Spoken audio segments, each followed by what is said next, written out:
Bonjour, je suis Gaël Châtelain-Berry, bienvenue sur mon podcast Happy Work, édition du lundi, le podcast qui va vous permettre de commencer la semaine du bon pied. Cette semaine, j'ai décidé de la commencer en vous donnant quelques petits trucs tout simples pour gérer vos émotions. Vous savez, les émotions, le truc qui fait que ça peut nous envahir le cerveau, et si c'est une émotion positive, nous rendre le cerveau totalement rose et on voit tout en rose, ou alors si ce sont des émotions négatives, nous pourrir notre journée. Une émotion, en fait, c'est comme une graine qui explose dans votre cerveau et qui grandit à une vitesse incroyable. Alors bien sûr, il y a, comme je le disais, les bonnes émotions, et quand la graine explose, effectivement, toute votre journée va être super sympa. C'est comme une plante qui va vous envoyer des ondes positives en permanence. Le problème, c'est qu'il y a les mauvaises émotions. Je vais vous en citer quelques-unes. La frustration, la colère, toutes ces émotions qui vont faire que petit à petit, on va voir le monde en noir. Si vous vous laissez envahir par cette émotion, vous regarderez l'ensemble de votre environnement avec le filtre de cette émotion. Plus rien ne sera fait de façon objective. Alors c'est top quand c'est une émotion positive, comme je le disais, comme la joie, mais quand c'est négatif, c'est pas le top. Le problème, c'est qu'en fait, nous sommes 3 fois plus sensibles aux émotions négatives qu'aux émotions positives. Ça, ce sont des recherches qui l'ont montré. Et je vais vous le prouver tout de suite. Vous allez faire un petit exercice. Je vais vous donner 5 secondes pour essayer de vous souvenir de vos 3 pires moments de votre vie. C'est parti. En théorie, vous les avez trouvés. Maintenant, je vais vous demander le même exercice, mais cette fois, je vais vous laisser 5 secondes pour essayer de vous rappeler des 3 plus beaux moments de votre vie, tout en sachant que vous devez exclure mariage et enfants. Allez-y. Eh oui, en théorie, c'est beaucoup plus compliqué. On est beaucoup plus marqué par le négatif que par le positif. Ça ne veut pas dire que vous n'avez pas ces 3 moments, ces 3 émotions positives, mais nous avons beaucoup plus de mal à les sélectionner. En fait, quand vous avez une émotion négative, parce qu'on va beaucoup plus parler des émotions négatives qui sont celles qui nous pourrissent la vie, que les positives où très honnêtement c'est quand même plus sympa à gérer. La première chose à faire est de faire une pause, de vous arrêter. Ça vous permet de stopper la croissance de cette émotion. Quand vous savez que vous avez une émotion négative, appuyez sur le bouton stop. Vous savez, nous fonctionnons un petit peu comme une cocotte minute. Vous voyez la petite valve qui sert à ce que la pression sorte? Eh bien, si vous ne faites pas de pause, c'est exactement comme une cocotte minute qui n'aurait pas de valve. La pression ne peut pas sortir et donc à un moment, qu'est-ce qu'elle fait la cocotte? Qu'est-ce qu'elle fait la cocotte? Elle explose. Alors, désolé, cette blague m'est venue comme ça.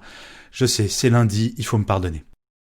Alors donc, vous faites une pause pour vous demander, mais quelle est cette émotion? Alors la deuxième chose, c'est de comprendre pourquoi vous avez cette émotion.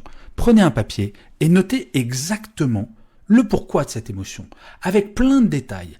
Plus vous allez avoir une analyse cartésienne de l'émotion, moins cette émotion prendra de la place. Et la troisième chose qui sera la conséquence de la deuxième, c'est de relativiser, de mettre l'émotion à sa juste place. Je prends un exemple. Vous venez d'apprendre que vous n'avez pas eu la promotion que vous attendiez depuis 10 ans. Ça vous met en rogne. Et là, vous allez tout voir en noir. Et puis forcément, c'est un enchaînement. Si vous n'avez pas eu la promotion, c'est parce que vous vous trouvez nul. Puis si vous vous trouvez nul, ça veut dire que tout le monde va vous trouver nul. Si ça se trouve, votre compagnon ou votre compagne va vous larguer parce que forcément, vous êtes nul. Vous voyez cet enchaînement de l'émotion négative. Alors que si vous faites la pause, vous analysez. Ok, j'ai pas eu la promotion, c'est peut-être parce que mon boss est un crétin, ou peut-être que je l'ai pas mérité, qu'il y avait quelqu'un de meilleur que moi. Et ensuite, on relativise. Est-ce que cette promotion, c'est vraiment toute votre vie? Est-ce que ça vaut vraiment le coup de pourrir sa relation avec son compagnon ou sa compagne parce qu'on n'a pas eu cette promotion? Est-ce que ça vaut le coup de s'embrouiller avec tous ses collègues parce qu'on n'a pas eu la promotion? Relativiser, c'est vraiment mettre la source de l'émotion à sa juste place. Et enfin, le principe, une fois que vous avez géré cette émotion, il va falloir vous poser la question de comment je réduis le nombre de ces émotions. Et en fait, là, vous savez, il n'y a pas 1000 solutions. Comme je vous le disais en introduction de cet épisode, nous sommes 3 fois plus sensibles aux émotions négatives qu'aux émotions positives. Mais la solution pour avoir de moins en moins d'émotions négatives, c'est de se nourrir en positif. Alors vous allez me dire, ouais, il est gentil, Châtelain-Berry, mais se nourrir en positif, c'est comment on fait? C'est dans quel magasin qu'on va acheter du positif? Mais en fait, ça va être tout simple. Tous les jours, vous devez faire des choses pour vous. Il faut nourrir votre ego. Par exemple, le matin, quand vous vous réveillez, ayez une routine de réveil avec quelque chose qui vous fait plaisir, que vous aimez. Ça peut être manger un pain au chocolat, ou ça peut aller faire un footing, du yoga, de la méditation, ce que vous voulez, mais quelque chose pour vous. Pareil, en fin de journée, notez toujours sur un post-it votre kiff de la journée, ou vos kiffs de la journée, mais tous les jours. Parce qu'en fait, vous allez mettre ces petits post-it dans un grand vase, transparent. Et petit à petit, il va se remplir. Et vous allez voir, un jour où par exemple, vous apprenez que vous n'avez pas eu cette promotion. Énorme émotion négative. Au moment de la pause que vous allez vous imposer, vous allez replonger votre main dans ce grand vase pour piocher des post-it positifs.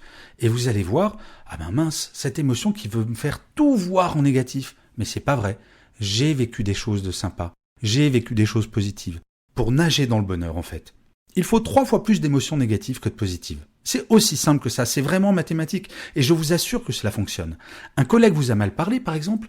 Eh bien, bonne nouvelle, vous avez gagné 3 kiffs en plus pour compenser cette émotion négative. C'est pas sympa, ça? Et je finirai comme d'habitude cet épisode de Happy Work par une citation. Ce lundi, j'ai choisi une phrase d'Oscar Wilde qui disait « Seuls les faibles mettent des années à s'affranchir d'une émotion. Celui qui est maître de soi peut étouffer un chagrin aussi aisément qu'inventer un plaisir. » Je vous remercie 1000 fois d'avoir écouté cet épisode de Happy Work. Je vous souhaite un excellent début de semaine. Je vous dis à vendredi et d'ici là, prenez soin de vous.